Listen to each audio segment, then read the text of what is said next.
गांव की जिठानी।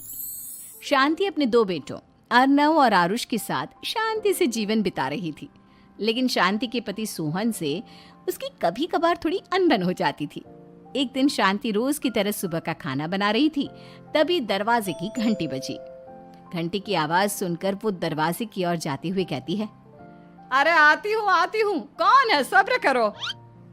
शांति दरवाजा खोलती है तो देखती है कि उसके जेठ मोहनदास सामने खड़े होते हैं। वो सक पकाकर अपना घूंघट करती है और पैर छूकर कहती है, आइए आइए जेठ जी। कैसी हो शांति?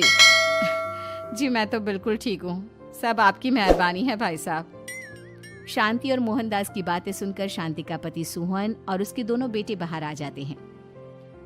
अरे भैया राम राम, कैसे हो आप? राम राम भाई। अरे शांति ऐसे खड़ी खड़ी क्या देख रही हो? चाय कॉफी कुछ लेकर आओ, भैया आए हैं। शांति तेजी से रसोई की ओर आगे बढ़ती हुए कहती है, अरे मेरी माँ, गेट खोलने के चक्कर में मेरे तो चावल ही जल गए। वो दौड़ी दौड़ी रसोई में जाती है और देखती है कि सारे चावल जल गए हैं। वो दोबारा चावल बनाने में लग जाती है। इतने में सोहन आवाज लगाता है, अरे शांति, तुम्हारे चावल का रोना खत्म हो गया हो तो चाय ले आओ। जी लाती हूँ अभी। शांति जल्दी जल्दी चाय बनाती है और मोहनदास को चाय देती है। सब एक दूसरे की खैर खबर पूछते हुए चाय पीते हैं। चाय खत्म होती ही मोहनदास शांति की ओर देखते हुए मजाक में कहते हैं, शांति, अब तुम्हारी चाय में दम नहीं रहा, अब हमें चाय बनाने वाली बदलनी पड़ेगी। ये कैसे मुमकिन होगा जेठ जी, घर और बाहर का सारा काम मुझे ही करना पड़ता है और कभी कभी जल्दी जल्दी के चक्कर में काम बिगड़ जाते हैं, जैसे आज चावल जल गए। अरे इसी का तो हल लेकर आया हूँ। मैंने रिश्ता देखा है अर्नव और आरुष के लिए। दोनों लड़कियाँ बहुत सुंदर और सुशील हैं। अगर आप दोनों इजाज़त दें तो बात करूँ आगे। सोहन और शांति रिश्ते की बात सुनकर कहते हैं, अब ठीक है, बात चलाइए ना भैया, पर पहले लड़की के बारे में कुछ बताइए तो सही। हाँ हाँ भाई साहब, लड़की कैसी है, परिवार कैसा है, कहाँ के रहने वाले हैं?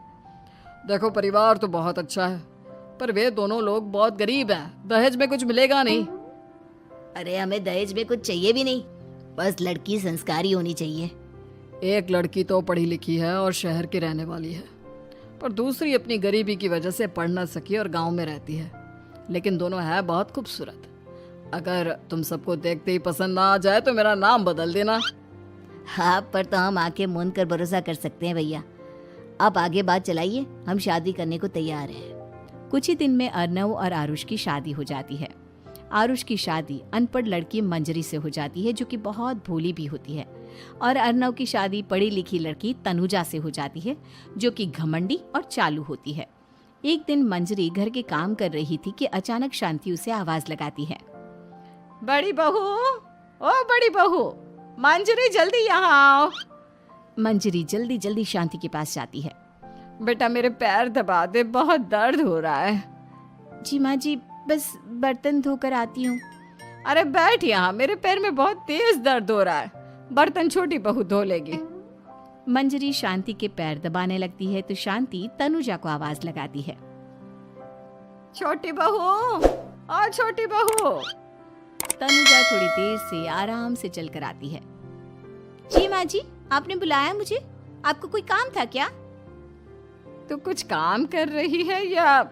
शांति की बात काटते हुए तनुजा बोलती है, कुछ नहीं माँ, फोन पर अपने घर पर बात कर रही थी। अरे बाद में बात करियो अपने घर वालों से, पहले जाके बर्तन धो ले। तनुजा मुंह बनाते हुए अपनी जिठानी की ओर देखती है और मन ही मन कहती है, ये महारानी वहां बैठी है, ये नहीं कि बर्तन धो ले। मैंने इतनी पढ़ाई बर्तन धोने के लिए की थी क्या? तनुजा दांत पीसकर वहां से चली जाती है। अगले दिन सब दफ्तर चले जाते हैं, तभी डाकिया चिट्ठी लाता है। शांति चिट्ठी लेकर मंजरी से कहती है, बड़ी बहू, जरा छोटी बहू को बुलाना, एक चिट्ठी आई है। मेरी तो आंखें कमजोर है तो मुझसे पढ़ा नहीं जाएगा। मंजरी तनुजा के पास जाकर कहती है, तनुजा, तुम्हें माँ जी बुला रही हैं। मुझ पर हुक्म मत चलाओ, काम बताओ काम। अरे मैंने तुम पर कहाँ हुक्म चलाया, और हुक्म चला भी दूंगी तो क्या हुआ, तुम तो मेरी छोटी बहन की तरह हो ना। तुम जैसी अनपढ़, जाहिल और गांव की गवार मेरी बहन नहीं हो सकती। बेचारी मंजरी तनुजा की बात सुनकर अपना सा मुंह लेकर रह गई। कोई चिट्ठी आई है, माँ जी तुमसे पढ़वाना चाहती है, बस इसलिए बुला रही हैं। मुंह टेढ़ा करके तनुजा मंजरी का मजाक बनाती हुए कहती है, अनपढ़ कहीं की। तनुजा का ऐसा बर्ताव देखकर बड़ी बहू बहुत दुखी होती है। तनुजा को अपनी पढ़ाई का घमंड इतना हो गया कि अब वो घर के कोई काम नहीं करती और अपनी जेठानी का मजाक बनाती रहती। तनुजा का ये बर्ताव अब उसकी सास को भी नजर आने लगा था। एक दिन शांति ने अपनी बड़ी बहू से कहा, मंजरी, तनुजा हर समय तुम्हारा मजाक उड़ाती है, तुम्हें गुस्सा नहीं आता क्या? आता तो है माँ जी, लेकिन मैं क्या करूं? जब भी उसे कुछ बोलती हूँ वो और भी जली कटी बातें मुझे सुनाकर चली जाती है। मैं उसे अपनी छोटी बहन की तरह प्यार करती हूँ, लेकिन उसके दिल में मेरे लिए कोई इज्जत नहीं। बहू, तूने वो कहावत सुनी है, जुल्म करने वाले से ज्यादा जुल्म सहने वाला अपराधी होता है। मंजरी अपनी सास का इशारा समझ जाती है। वो अपनी देवरानी को सबक सिखाने की ठान लेती है और एक दिन शांति अपनी दोनों बहुओं के साथ बैठी थी तो शांति अपनी बड़ी बहू से पूछती है, अरे बहू, शाम होने को है, कुछ सोचा है क्या बनेगा खाने में? माँ जी, मेरे तो सर में बहुत दर्द है आज। मेरी प्यारी देवरानी ही कुछ अंग्रेजी खाना बनाकर खिलाएगी। सुना है पढ़े लिखे लोग अंग्रेजी खाना बहुत अच्छा बनाते हैं, क्यों तनुजा? इतना कहकर मंजरी अपनी सास की ओर देखकर मुस्कुरा दी। तनुजा अपनी तारीफ सुनकर बहुत खुश हो गई। इतने में शांति कहती है, ये तो सच बात है छोटी बहू, ये तो मैंने भी सुना है। हम भी पक गए हैं बड़ी बहू के हाथ का खाना खा खा कर। तनुजा, तुम्हारी माँ भी तो तुम्हारे खाने की बहुत तारीफ करती हैं। आज हमें भी खिला दो कुछ अच्छा सा बनाकर। शांति की बात सुनकर छोटी बहू और आसमान पर चढ़ गई, पर उसे ये कहाँ पता था कि उसकी सास और जेठानी उसे सबक सिखाना चाहती हैं। तनुजा अपनी तारीफ सुनकर खुश तो बहुत होती है, पर सोचने लगती है, मुझे तो कैसा भी खाना बनाना नहीं आता। अब मैं क्या करूंगी? अगर मैंने इनको सच बता दिया तो मेरी सारी इज्जत मिट्टी में मिल जाएगी। अरे छोटी बहू, क्या सोच रही हो? खिलाओगी ना अपने हाथ का अंग्रेजी खाना? छोटी बहू हाँ में सर हिला देती है। अचानक से उसके दिमाग में एक आइडिया आता है। मैं इंटरनेट से देखकर कुछ बना लेती हूँ, मेरी वाहवाही पूरे घर में हो जाएगी। मुझे कौन सा रोज रोज बनाना है। माँ जी, आज आप सबको ऐसा खाना खिलाऊंगी, ऐसा खाना खिलाऊंगी कि। इतने में शांति छोटी बहू की टांग खींचते हुए कहती है कि पता नहीं कैसा खाना खिलाओगी। ए ऊपर वाले, हमारी रक्षा करना। इतना बोलकर शांति और मंजरी दोनों जोर जोर से हंसने लगते हैं। अब तनुजा रसोई घर में चली जाती है और खाने की तैयारी करने लगती है, पर उसे रसोई घर की चीज़ों के बारे में तो कुछ नहीं पता। जैसे तैसे सारी चीज़ें निकालती है और इंटरनेट पर देखकर खाना बनाती है। कुछ ही देर में सब लोग घर आ जाते हैं। अरे सुनते हो, आज का खाना हमारी छोटी बहू बना रही है। अरे वाह, आज तो फिर कुछ अंग्रेजी खाना खाने को मिलेगा। कुछ ही देर में खाना बन जाता है तो छोटी बहू सबका खाना लगा देती है। इतने में बड़ी बहू कहती है, क्या बात है देवरानी जी, आज तो बहुत अच्छी खुशबू आ रही है। ये बात तो सही कही बड़ी बहू तूने, खुशबू तो अच्छी है। ऐसी खुशबू तो मेरे खाने में भी नहीं आती। सब मिलकर छोटी बहू की बहुत तारीफ करते हैं और छोटी बहू 7वें आसमान पर बैठ जाती है।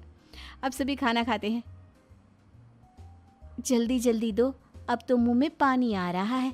हाँ हाँ, मुझसे भी नहीं रुका जा रहा। जैसे ही सोहन एक निवाला खाता है तो उसकी आंखों से पानी आने लगता है। ये देखकर शांति सोहन से पूछती है, क्या हुआ जी, खाना इतना अच्छा बना है कि आंखों से पानी आ गया? सोहन चुप रहता है और धीरे धीरे से खाना शुरू कर देता है। इतने में सोहन छोटी बहू से कहता है, बेटी तुम भी तो खाओ, तुम क्यों रुकी हो? खाना सच में बहुत अच्छा है। ये कहकर सोहन जोर से हंस देता है। फिर सब खाना खाने लगते हैं, लेकिन खाने में नमक और मिर्च तेज हो गई थी। तनुजा से कोई कुछ नहीं बोलता, बल्कि उसे भी खाने को कहते हैं। जैसे ही छोटी बहू खाना खाती है वो पानी पानी कहकर चिल्लाती है, पानी, इसमें तो पानी। ये खाना तो सच में इतना अच्छा बना है कि हमारे साथ साथ देवरानी जी भी इसके स्वाद को कभी नहीं भूल पाएंगी। सही कहा बहू। तनुजा को अपनी गलती का एहसास हुआ और उसने अपनी सास से कहा, माँ जी ये मेरी गलती नहीं है, इंटरनेट पर दिखाया था कि 4 चम्मच नमक और मिर्च डालने हैं। अब मंजरी को भी मौका मिल गया और उसने तनुजा पर तंज कसा। नाच न जाने आंगन टेढ़ा, हर जगह अपनी पढ़ाई दिखाती हो, दूसरों का मजाक उड़ाती हो। अब पता चला ना, हर चीज़ में पढ़ाई काम नहीं आती। और तुम तो शहर में रही हो, तुम्हें तो मुझसे भी अच्छा खाना बनाना आना चाहिए ना। बेटा, अगर तूने ठीक से सब सीखा होता तो आज तुझे शर्मिंदा नहीं होना पड़ता। बात शहर या गांव की नहीं होती। मंजरी गांव से आई है, लेकिन उसे घर का काम करना और खाना बनाना सब अच्छी तरह से आता है। तुम शहर में रही हो, तुमने ये सब क्यों नहीं सीखा? छोटी बहू सर नीचा कर सबसे माफ़ी मांगती है और बहुत शर्मिंदा होती है। दीदी मुझे माफ़ कर दो, मैंने आपको बहुत बुरा भला कहा, पर आपने मुझे हमेशा ही माफ़ किया। आज मुझे अपनी गलती का एहसास हो गया है। अब दोनों बहुएं मिलकर घर का काम करने लगी और एक दूसरे को अपने गुण बांटने लगी। मंजरी ने अपनी देवरानी को खाना बनाना और घर का काम करना सिखाया, वहीं तनुजा ने भी अपनी जेठानी को पढ़ना लिखना सिखाया। शांति और सोहन ऐसी बहुएं पाकर बहुत खुश थे। उम्मीद है कि आपको हमारी ये कहानी पसंद आई होगी। कृपया हमारे चैनल को सब्सक्राइब करें और सभी अपडेट्स के लिए बेल आइकन जरूर क्लिक करें। और हाँ, वीडियो लाइक और शेयर करना मत भूलिएगा। Bye bye.